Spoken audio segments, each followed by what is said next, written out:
Okay, perfect. Right. Well, good afternoon. On behalf of the Independent Schools Portal and Nexus Education, I'd like to welcome you to this webinar in which we will be exploring how schools can use social media effectively.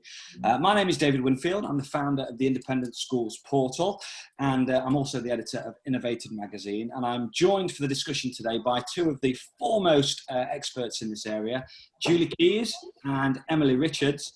Julie Keys is not just a educational consultant, she is the educational consultant. Tell us a little bit more about yourself, Julie.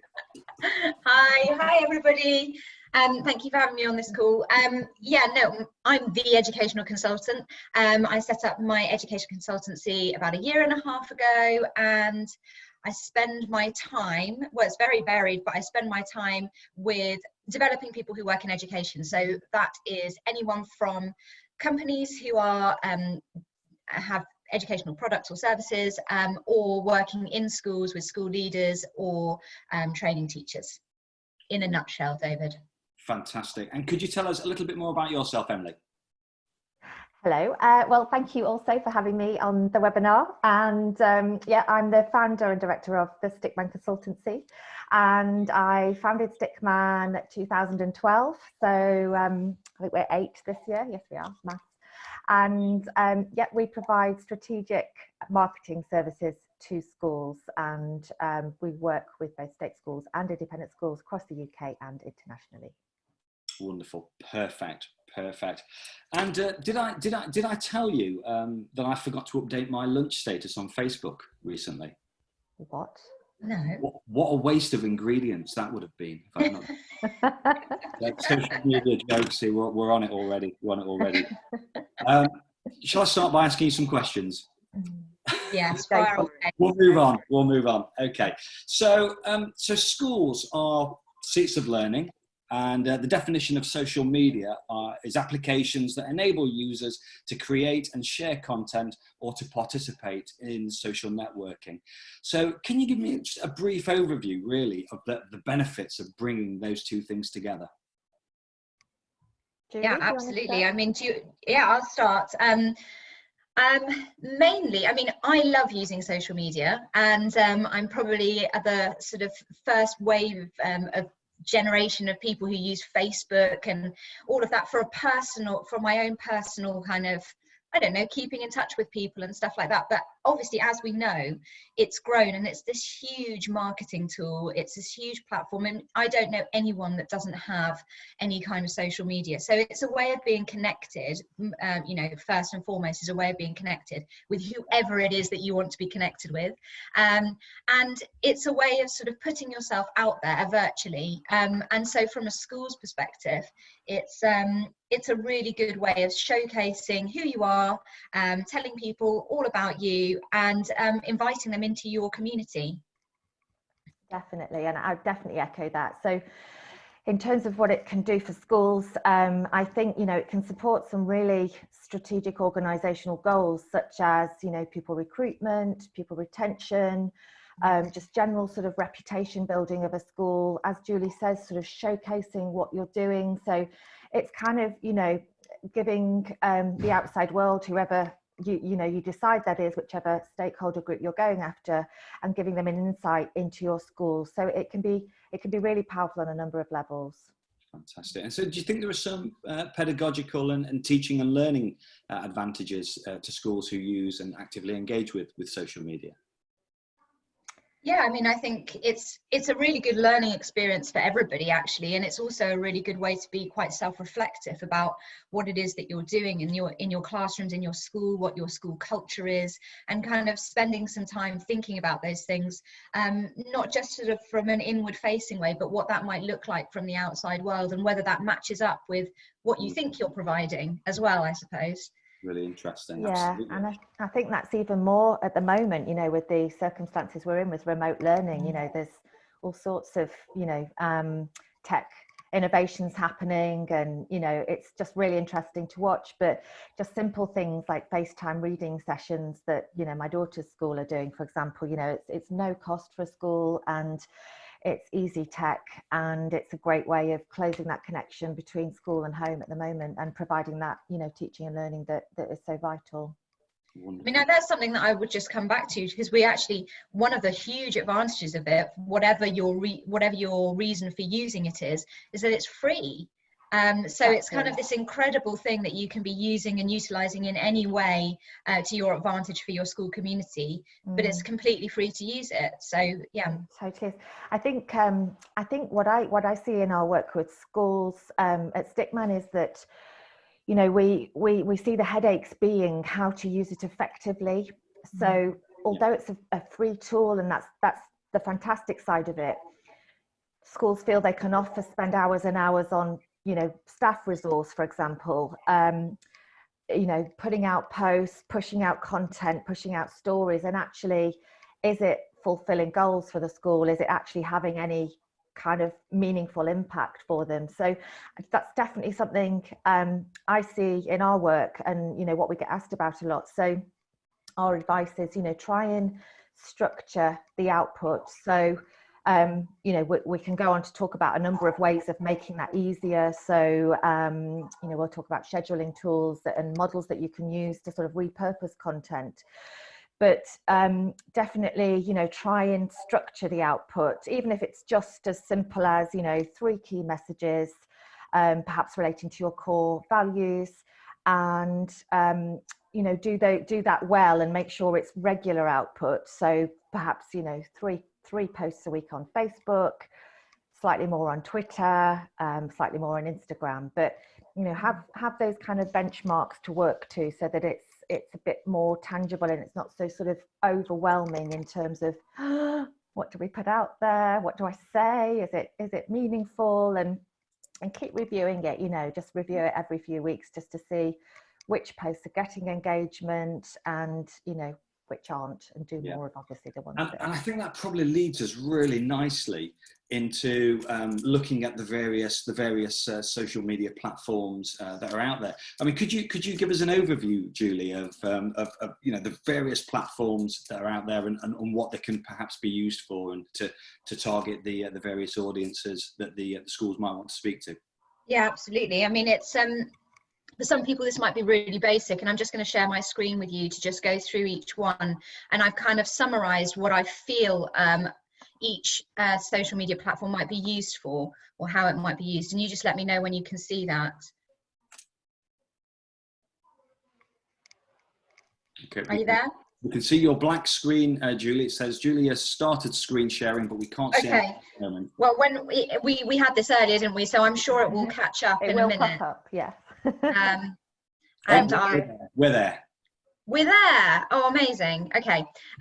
So I actually just put the importance of social media there, and we've already covered some of those points about connecting with your community, increasing awareness of your school, and boosting pupil numbers and recruitment. And it's it's that balance between what you're putting out to the wider world and what your actual values are, as Emily said. And I think as a starting point, if your school doesn't already use social media, or even if it does, a really interesting exercise is to ask somebody to have a look at your social media and write down 3 core values that they think that you're representing. And if they don't match up with what you know to be your school core values, then you need to reevaluate. It's quite an interesting exercise to do it generally with all of your media, so your website or your different social media platforms. So it's a really good point, as Emily said, to kind of reevaluate what are my core values, what are our core values as a school, and are we actually communicating that effectively? So, and this is for some reason very, very big, but there we are. Big and bold. I talk about LinkedIn because it's probably the one that schools use the least, although I find that people do it on an individual basis. So you find quite a lot of head teachers on there, heads of different schools have their own personal account. And actually I've seen a real rise in LinkedIn being used for recruitment for schools as well. So my key messages for LinkedIn are that they're about connections. It's quite a corporate space, and it's a really good place for developing kind of meaningful conversation, I think, both on profiles and off in sort of private messaging. Twitter, and I was saying to Emily that I'm always a little bit fearful of Twitter, and only because I'm a much more of a Twitter observer than I am participant. I think it's a really important place to be, one, for building that community. it can be quite a controversial place. It's somewhere where, and that's part of the reason why I feel a little bit fearful about putting something up, because I feel like people will shoot you down quite quickly. But I do really enjoy reading the commentary that people put about things, and it's very current. And what I mean by that is the feed changes rapidly. So you might put a tweet out, but it might only stay there for 3 minutes or something, and then your feed's filled up with other things. I read a stat where it's kind of 18 seconds per tweet, which is crazy. 18 seconds. God, I thought 3 minutes was but it's quite fast paced, whereas LinkedIn is much sort of a slower pace, and you take your time over reading longer posts, obviously. Facebook is like the original and the best, isn't it? And it's the one that most people have a Facebook account if they don't have anything else. And also it's an interesting demographic. It's definitely an older demographic now. I mean, maybe because it was the original sort of social media platform. So what I'm finding when I'm talking to schools about how to engage with parents particularly, I'm saying to them, the parents of the children in reception are 30. So are they using the social media platform that you think they're using? Are they using Facebook? I mean, my sister, who's a lot younger than I am, she's 21. She's like, I never use Facebook. It's like for old people. So whereas I thought I was being very current and relevant using it, it's a much more informal space, and also it's great for sort of broadcasting your messaging. It's a really good place for curating really nice content. And last but not least, my favorite, which is Instagram. Oops, I've gone too far. Instagram, obviously it's all about the visual content for Instagram. It's about that, sort of loosely about sort of influence. I mean, influencers in the kind of loosest sense. Obviously you don't get that same kind of branding as you do with schools, as you do with kind of personalities who are promoting products, but it's definitely got that kind of influential feel about it. And it's about interactions. It's lots of stories, using stories, call to actions, asking people for their opinion on things. It's very responsive as a platform. So there we are. That's my whistle-stop tour of the different social media platforms, David. So I guess what you're saying then is you just need to really give some thought on who you're communicating with, why you're communicating with them, and then that will then guide you probably on what platform you might want to use. Well, it will guide you on, you should probably be using multiple platforms, but it will guide you on the content that you put onto those particular platforms, because really, there's, as Emily said, you want to work smart. So there is some content you can use across all of them, but then you might want to create some stuff that's very bespoke for Instagram or Twitter or Facebook. And I think that's important as well. Yeah. So are you finding in your experiences then that Facebook is the best platform to engage with parents and grandparents? Is that the number one spot to be for schools? I guess so. Yeah. What do you think, Emily? Well, I think it's definitely what I see sort of, most schools use, whether it's, I think it's just because it's the biggest platform, it has the biggest number of users, but it's great as both a pupil recruitment tool and pupil retention tool. So we've run some open day campaigns on Facebook, for example, and it's amazing in terms of its ability to filter down to really specific audiences who you're going after. So it's kind of, you can target by geography, you can target by interest, you can target by demographics, and it means that it becomes, your money is going further because you're only spending on a valuable audience. And out of all our open day marketing activities, Facebook paid for activity is actually one of our best platforms in terms of the return it offers and visitors that it drives to open days for schools.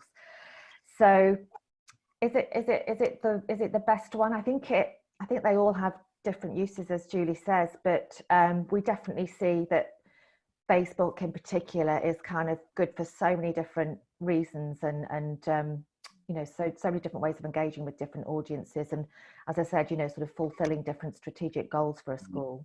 Yeah. Also, you have the ability to make it private as well. So you can have a Facebook group that's just for your parents, or a page that's just for your parents, as opposed to one that's sort of public. And in that same vein, what I would encourage schools to do is have a look at what either their sort of similar schools or competitor schools. I don't want to necessarily call them competitor schools, because often you might be with part of a trust or something, but see what they're doing. How are they using their Facebook platform or their profile, and do you think that they're doing it effectively? Because you'll likely know that school quite well, so you'll be able to tell whether you feel like you can engage with it. Yeah. So it sounds like the segmentation is one of the real strengths there. Actually, one of the questions that's just come in off YouTube is, would you recommend that schools use paid campaigns for social media? And I guess that just ties in with what you've just been talking about, Emily. Yeah, I mean, as I say, it's probably the number one marketing channel that we use specifically. I think it has to be for something specific, though, for an event or some specific kind of, call to action. So we in particular use it as part of open day activities. And whilst, we do it as part of an integrated campaign, so we'll do online and offline activities. It's really good. And in terms of outlay, in terms of financial outlay, it's really beneficial. So you might, other offline sort of channels, you might look at outdoor, kind of billboards or some tactical leaflet drops, things like that. But comparatively cost-wise and the return-wise, it's brilliant. The paid for social activity is, and it's great because it's so accountable. So whilst the other channels, it's really difficult to track the effectiveness of them and see how many leads, for example, or how many visitors the offline channels drive for an open day. You can actually, if you have a registration page, for example, that's created for an open day, then you can drive traffic specifically to that, and the call to action being quickly register, and then you've got that logged lead, and then you've got that data to be able to enable you to be able to engage on an ongoing basis with that audience, with those prospective families. Just had a really good question come in. How does social media look different in peacetime and during COVID-19 time? Peacetime. Oh, well, we were talking about this earlier, weren't we, Julie? Do you want to go, or shall I? No, you kick off, Emily, because I think your points were really good earlier, and I'll follow up. Well, it was really just to say that, all comms are so important right now in this sort of, situation where schools are no longer physically connected with their families. So keeping that connection through really strong, coherent, consistent comms is so vital. And it's a really fine balance, because we're pulling together these comms plans at the moment for schools, because they're getting, parent feedback that parents are overwhelmed with the volume of communications coming at them each week. Yeah. And then you get other schools who are saying we're being criticised about not communicating enough. So I think social media, in the role it's playing, is really interesting at the moment, because it's just one of the points of contact to a family. And I think it just needs to be looked at as a whole snapshot of, just across a typical week, how many contact points there are with a family. Because by the time you've got, head teacher updates, phase leader updates, form tutor updates, subject specialist teacher updates, school office updates, social media, and parents' heads are exploding. So it just all kind of needs to be mapped out in a simple comms plan. What happens on each day. It's nothing technically complex, but it's really important just to be aware of what contact parents are getting, because, saying to Julie and David earlier, WhatsApp groups are on fire at the moment with playground gossip, virtual playground gossip. And if there's a vacuum, if a school has a vacuum and its communications, parents make it up. If there's too much, parents criticize it. So knowing what you're putting out is really important, so that you can just think, okay, let's think we've got sort of, 3-4 points of contact this week, and it's across this and this. Yeah. And obviously the core communications around the teaching and learning offering has to be the baseline, the ultimate, get that right, and then get everything else right, such as your social media and your, updates and things like that. But for me, it's that focus on getting that core remote learning program in place, and it really clear and consistent to parents as the number one thing to get right. I agree, and I think that I've been saying to people who I've been talking with about remote learning and generally, but with senior leadership teams, and saying that actually you've got to move from crisis into strategic planning mode. It's no longer just dumping stuff, and I've found in my own personal reaction to the overload of communication is that I've become much more reactive and responsive as opposed to being measured and distanced.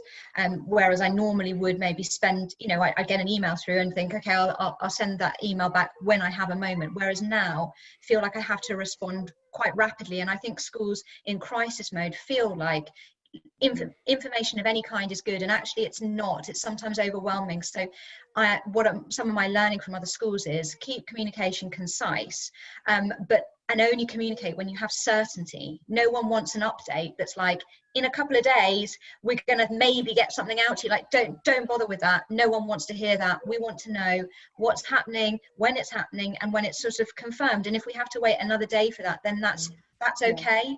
I think I'd rather have the update when it's final, rather than just a kind of constant sort of monologue of what's going on inside the headmaster's head. That's not really particularly useful. Guys, I'm so sorry. I've just got my own little pupil problem at the moment. Just bear with me 30 seconds. I'm so sorry. Okay. I'll be back. That's quite all right, Emily. That's quite all right. One of my pupils was playing swing ball earlier as well, so I hope folk didn't hear that. No, that's terrific. I mean, we're getting a lot of questions, Julie, from people. Yeah. What does great social media look like? In terms of are there some consistent principles that we can follow that will ensure that our social media as a school is top notch? I'm sure Emily will probably have some, like her 5 top tips in terms of what make great social media. Use your common sense. Go and have a look at social media and find stuff that you like. Why do you engage with that post? What is it about that has made you attracted to reading it? Did you just scroll past it, or did you actually actively engage with it? Who do you notice does it really well all the time, and what is it about that you really enjoy as a user? So you always put yourself into the user experience, I would say, is whoever that person is, whether it's a current parent, a prospective parent, you're trying to recruit teachers, whatever it is, put yourself in their position and say, what does this look like to them? Will they engage with this? Will it be, is it what they're looking for? And there's sort of a chicken and egg thing with all these things. It's either you determine that and they come and they enjoy what you've put on, or you're reactive to what is out there. So you see what other people are doing and perhaps you alter your practice. What I would say is, and Emily kind of touched on it, is don't discount the importance of your analytics and kind of reviewing that. So that tells you a lot. So who is engaging with your post? Is it mainly female, male? What age group? When do they engage with your post? Is it the evening time? What do they like about it? Which is your most liked post? Going back and do a little bit of sort of forensic detective work on the stuff that's really got high engagement, and then there'll be a pattern there. There'll be a reason why people have engaged with that particular post. And like I said, go and see what other people have done and see when people have really engaged with a post or a particular type of social media output. Why is it that they did that? Just be a bit forensic about it. And I don't think there's any kind of magic formula. I think that it's definitely about your school and what you want to get out of this. But I think you've got to kind of keep a keen eye on actually what some of the facts are. So like I said, is it male, female, which demographics, when do they read your posts, how many people click through to your website, which one of those posts got the most engagement. So that's going to give you some kind of data to sort of hang your hat on a bit, and then you can go forward in making a kind of marketing plan from there on in. Yeah. Emily, you're back in the room. We were just talking about, are there any did David repeat the question? So I guess it's principles of good social media content. So, you know, are there some guidelines that schools could follow that will ensure consistency of good quality social media content, I guess? Yeah, I think just, you know, it is social media, so sort of treating it as, you know, being sociable, being friendly tone of voice, in terms of that kind of, you know, being clear about what you're trying to achieve, and, you know, who you're talking to is really clear, because as Julie said earlier, that's really going to dictate the types of things that you're saying. Yeah. So I think that, and I think that, you know, that balance around sort of you know, keeping it regular content, having some kind of, you know, thought around, so not just saying, you know, let's talk about anything, but structuring the content into perhaps, you know, one feel good post, one linking to your school values. So we work with a prep school who do their school values everywhere. It's brilliant. So Believe, Persevere and Succeed are their three, and they're all the time evidencing with day-to-day stories, believe, persevere and succeed. So, for example, the headmistress and the senior leadership team did a video this morning, a welcome back assembly. It was first day of the summer term, and they were talking to camera, and so the headmistress did a kind of virtual tour. She was at school and she was kind of saying, I'm here, welcome back, follow me, let's have a look in the classrooms. And it was quite fun how she did it. And then she said, right, over to Mrs. Walsh for, you know, to talk about believe. And then Mrs. Walsh did a little sort of exercise talking about believe and each of the values. So I guess it's kind of, you know, just that balance between not too formal, but, you know, being friendly. And as Julie said, you know, there's no kind of rocket science. It's kind of what works. And as long as it's, you know, I think the biggest thing is really just that consistency in terms of the look and feel, you know, the sort of the visuals behind it and the content, so what you're saying.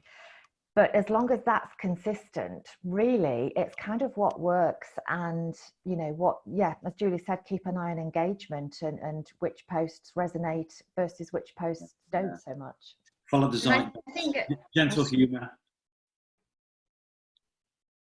Go ahead, David. Sorry, I was just saying. I think certainly the social media posts that have stood out to me of late have been those that they've had a little bit of gentle humour about it. Sometimes just mild self-deprecation works really well. I know we've talked about some of the things that the head teachers have been doing to draw attention to the great work that their schools have been doing. And I saw a lovely post by Truro High School where I think they've got the school dog doing a little bit of distance learning. But again, it was, you know, drawing attention to the great work that they were doing, but in a really nice way. I mean, you know, you can't go wrong with a fluffy animal, can you? So the just talking about that, when you say self-deprecation, I've seen the opposite with one headmaster, headmaster of Segba Prep, Will Newman. He's actually sort of doing all these amazing things, sort of these amazing golf shots and cycling challenges. And he was saying that his wife, Mrs. Newman, was saying, yes, it's all very well you're doing these, you know, challenges and trying to keep everybody positive during this time. Actually, the housework still needs doing. So his next daily update was him with a pink pinny on, going around the house. And again, you know, sort of the opposite to self-deprecation, just kind of, you know, I'm so amazing at this. You know, he did like a 2 weeks housework, you know, work in just 24 hours. So yeah, he's definitely adopting the humorous side of things, a humorous approach to it, and I think he's had fantastic feedback. and he's fed out on, I haven't seen him on Facebook, but he's definitely been on LinkedIn and Instagram, and I think Twitter as well. Yeah, absolutely wonderful. So do you think there's a balance to be struck then between showcasing schools in a professional sense, you know, the kind of things that the marketing team would send out, and between content that, you know, teachers and pupils might create? Is there an optimum balance there, do you think, or should it just be, you know, a little bit more fluid, do you think? Well, I think there should be definitely a balance. I mean, the great thing about social media is that it's essentially digital storytelling. So you're trying to tell the story of your school through different ways. So it might be through humor, or it might be with that, showing that human side, but it also might be when, you know, you're really professional and you've created a really sort of great corporate sort of image or brand, or you're trying to put out who you are as a school in a kind of broader sense, rather than the small storytelling. But then also it's I think it's really lovely and really touching when you have that personal storytelling side, and when you kind of get to know pupils or teachers in a different way, and I think I would love that if I was a parent as well. I think I'd feel like that was a community I was already part of, and I was learning more about it and sort of engaging with my community. So yeah, I think there definitely is a balance to be struck, and I think you can also work really smart about it. So not all schools have a separate marketing department. Often this falls to one or two teachers to do this, so they're going to be having to do this on top of their teaching load. So and teachers know how to work smart, so this is something else they're going to have to add into it. And I know Emily probably wants to talk about scheduling tools, but that's definitely a way of, you could have your posts that you put out on scheduling, on a scheduling tool, that are your more corporate looking you know, set pieces that you put 3 times a week, and just know that you're going to be able to weave in some of that more informal storytelling and try and fit it with what you're doing already.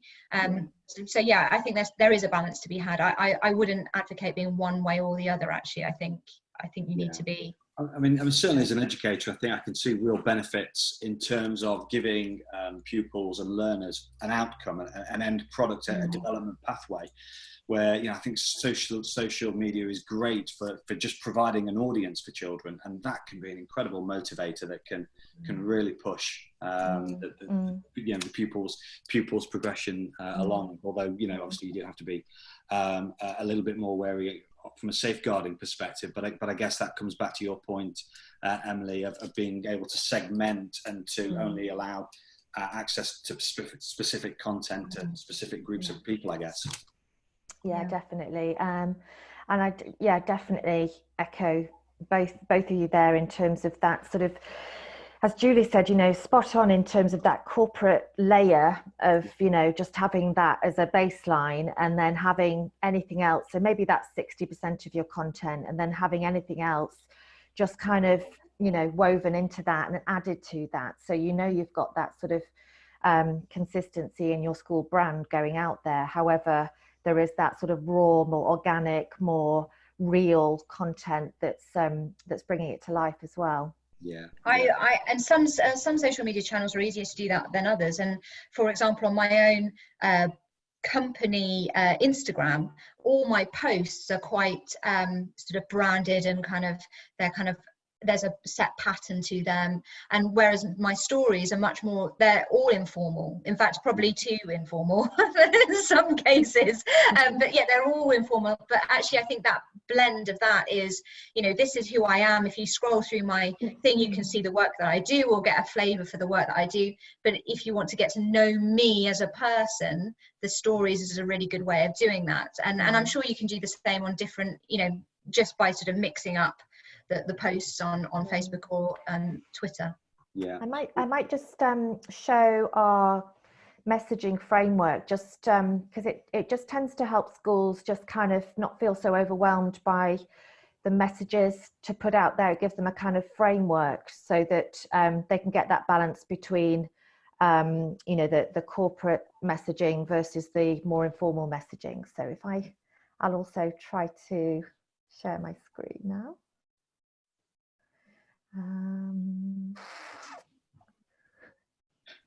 It's so exciting. I have no idea what it's showing me.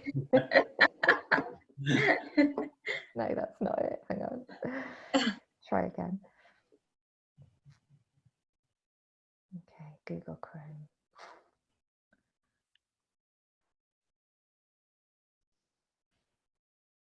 I don't think it's going to do it. This better be good, Emily. We're all waiting. I need a drum roll. Hold up. It's asking me to go into my system preferences now. So Google Chrome, yes. No, that's not good. Why is it not? David, ask me another question while Emily's doing that. Oh, thank you, Julie. Thank you. Saved by Julie. I've just changed one of my settings. That might help. Okay. But or not. Hopefully it won't make the situation worse. I don't know why it's asking me to go to security and privacy. Let's forget that. Or I'll just keep going while you talk. Okay, so one of the things that we were talking about was scheduling tools. So what did you mean by that, Emily? Scheduling tools there are various tools out there. Not wanting to advocate one over another, but we use Hootsuite. So it's just a really simple way of, rather than having to post, if you're active on 3 or 4 different social media platforms, rather than having to do 4 lots of posting every day or 2-3 times a week, then you just simply use Hootsuite and you do the one post and then just click share on Facebook, Instagram, Twitter, LinkedIn. Just to caveat that a little bit, as Julie said, LinkedIn, for example, is definitely more of a corporate feel and environment. So, you do have to just be mindful when you are scheduling about, whether the content is appropriate. But for more generic posts and just kind of as that, going back to that baseline content that you can put out there and just be happy that it's going out, it isn't kind of time sensitive or, season sensitive, then it's just, it can just be posted quite happily and it's just a job done, ticked, you can forget about it. So it's really good if you can do that in a batch. For example, if you do a couple of weeks at a time, or even, a month, or even a term, half a term, then it just is a job done. And then anything extra you do can just be spontaneous posts that are, a storytelling about day-to-day things that happen in a school. Sounds a good way for the marketing team to be able to organise a holiday as well, Emily. Totally. It's the only reason we do it. So do you need to be careful of things like the Twitter character count then, and with things with Yes, yeah, things like that. So just be mindful of that, because obviously there's the character limitation, but you just have to, as you start to use it, it just, those sort of you get around those issues quite easily. Yeah, wonderful. So I know one of the conversations that we were having earlier this morning was around that consistency of the branding, even when all stakeholders within the school are posting. And you were talking, Julie, about Terra Nova being putting out some great examples of this. Yeah, I really love their feed. It's on Instagram, actually. I'll share my screen. Hang on a minute. Hang on a second. I'll share my screen. Hopefully it'll come up in a second. But yeah, Terra Nova are, they're a school in Cheshire, aren't they? And they're a boarding school, I think, day and boarding school, but I think they're probably, I'm not really sure about their geography, but I get the sense that they have quite a lot of borders. But, is it loading green or not? It is loading, yes. Yeah, great. It's coming on, yeah. So yeah, I just love their feed because of the look and feel of it. So obviously you can see from the pictures, like lots of pictures of smiley, happy children, which is what we want to see, different groups. Obviously remote learning has got a different spin on it, but when this loads up a bit more for lower down in the feed, you can see what it looked like when they were sort of back at school. But the thing that I like about it is that they've run, this may sound a little bit overly technical, they've run their pictures through a preset, which means that all of the pictures have this particular look to them, because they have the same combination of red, blue, green kind of color combination to it, and I think you can do those kind of things quite easily.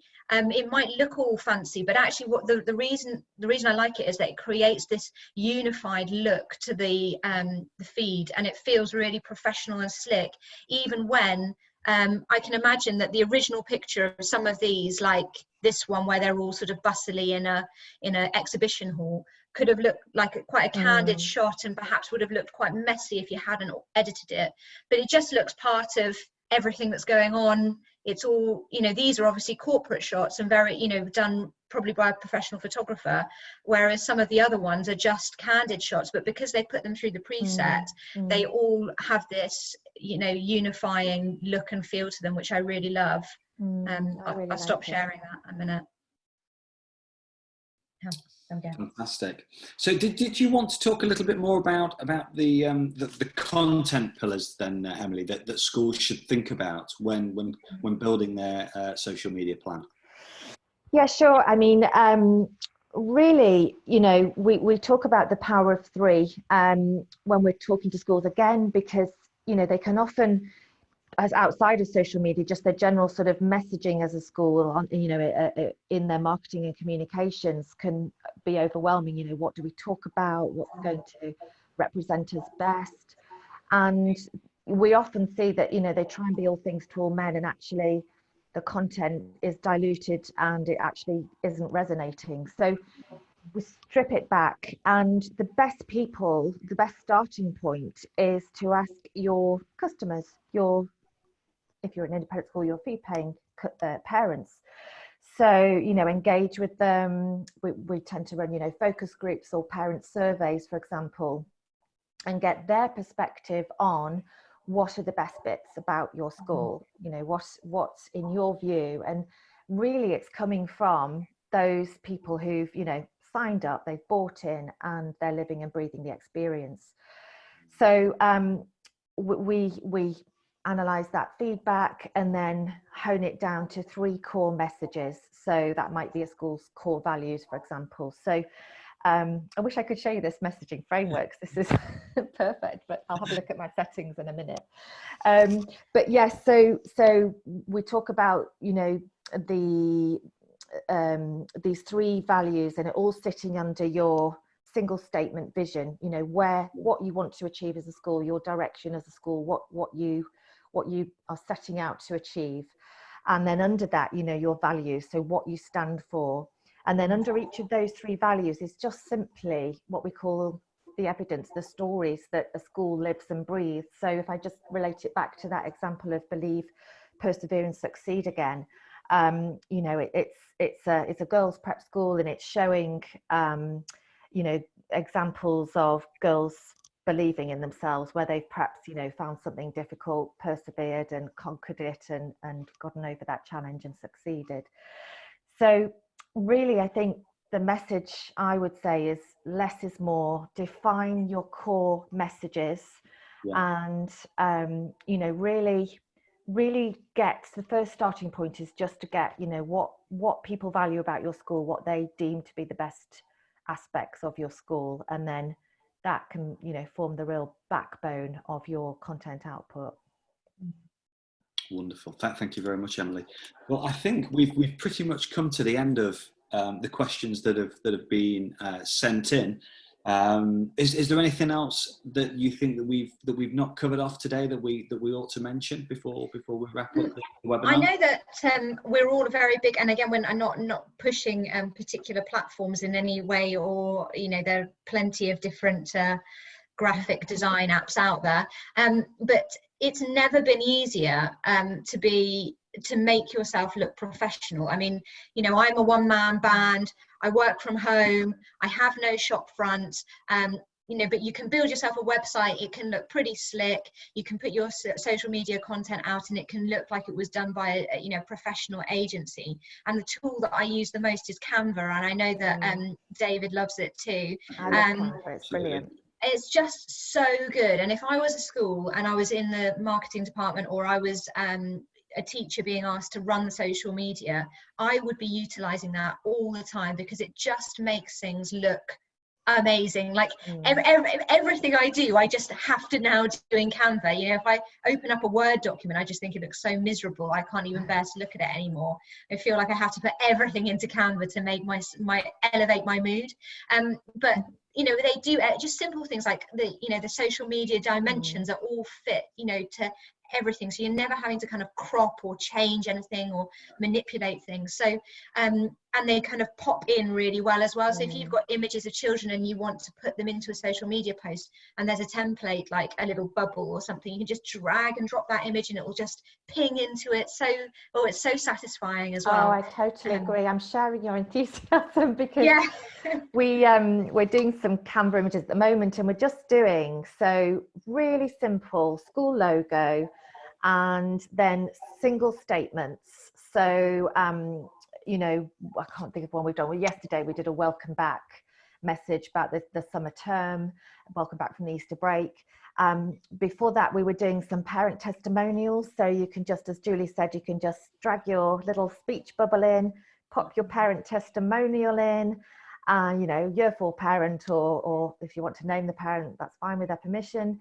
And it just looks so good. And a real, I think a block of colour in your school colours.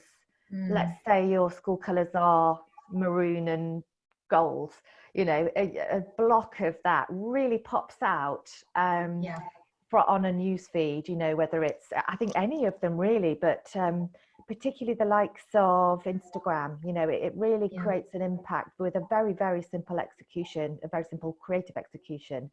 And really, I think that single, don't try and cram too much in, just make it about one message. So, that single statement or that single parent testimonial. And then if you do have anything extra to say it in the accompanying text. But again, people are time poor, keep it super simple. Make sure you know what the purpose of the post is, whether it's just to put, something out there, or whether you're trying to drive people back to your website.